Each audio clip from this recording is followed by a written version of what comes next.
George Lucas's Star Wars saga has appealed to 4 generations of viewers since it launched in 1977. The signature look of the Star Wars used universe is the work of set decorator Roger Christian, working with designer John Barry. How this innovative look was created is revealed for the first time in the new documentary Galaxy Built on Hope.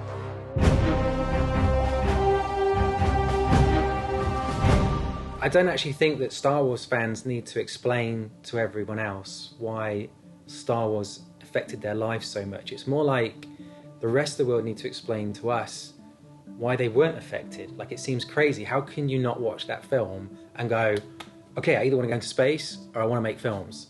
It's one of those two. I learned how to draw because of Star Wars. That was really my first, before I even realized filmmaking was a thing, that you could do it as a career. I became obsessed with Star Wars just on an imagination level, a creative level. I wanted to emulate and draw what I saw as a way to immerse myself or be in it. Action figures were everything to me. Collecting Star Wars toys became my childhood obsession. I think something like Star Wars came in and united the world. Because when you go to a theater, it's like a shrine. It feels like we are all watching something, greatness on screen, a fantasy on screen, and we all believe in the characters. And that's a fantastic thing, you know, anything which makes people unite for the sake of art, sake of stories, sake of grandness, which appears on screen, and people are experiencing the same way from India to Australia to America to Europe, you know, Africa. That's a big achievement. The first time I saw Star Wars was the very week it came out. I was a wee little man, and I saw it all 4 showings that day. I mean, I saw the first one, and I went around the block. Nobody knew anything about it. Nobody knew it was supposed to be a phenomenon, or it was going to change the way we see storytelling in many ways, and a genre, a particular genre. And I just went around the block, did the ticket line again, went around the block, did the ticket line again. And what happens is I never thought anyone could ever make a movie like that. Roger, you won a well-deserved Academy Award for the creation of the used universe, and it all started with this adapted submachine gun. As set deck, I had to come up with all the weapons. There was no budget to set up a special department to make any of the props or guns.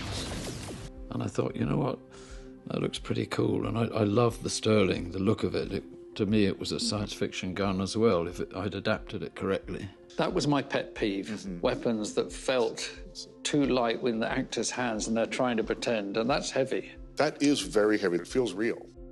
I wanted to find something that would suit a kind of tall, hairy Chewbacca. Star Wars is about taking something real, something timeless, and just giving it a little spin, adding like 10-20% science fiction to it. I was always intrigued by this fascinating shape, and I wondered about its origins. It's a Fijian to Tokyo Warriors Club. I wanted to do what I always did to everything on Star Wars, add something into it. I was in the ticket office where I had all my Graflex cameras, and one day Roger Christian walked in. I brought out a Graflex handle. I knew I'd found the Holy Grail. Okay, how do I turn this into what I feel would be a lightsaber? So this is the toolbox. There's his initials, William J. Harmon. The whole of the land speeders and R2-D2 were all made out of this little box and the bits that we found in the studio. So I went round scrounging wood from the other productions that were hanging around. The one in Metropolis only walked forward 3 paces, and George tells me that they wanted it to do a lot more, and it couldn't. Ralph McQuarrie had painted C-3PO with illuminated eyes. This was my biggest problem. I'd come up with this idea of using airplane junk and other scrap. I could stick it into the sets and make it work. Roger was highly imaginative in that respect and saved us an huge amount of money. Han Solo's Millennium Falcon felt like a Camaro in some kid's garage. People could identify that. I want to get my car, I want to fix it up, I want to get out of this small town. That's the sentiment that was going on. You added those animals and vehicles outside the cantina entrance.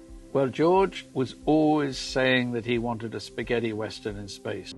John had done a sketch with the bones on the dunes. I found a full-sized fiberglass skeleton of a dinosaur. I had them sent straight down to Tunisia.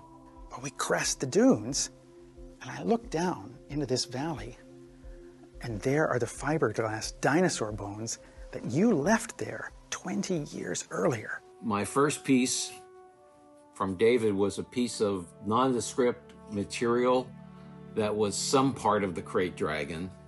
The Jawas roamed the deserts, picking up anything they could find to repair and sell.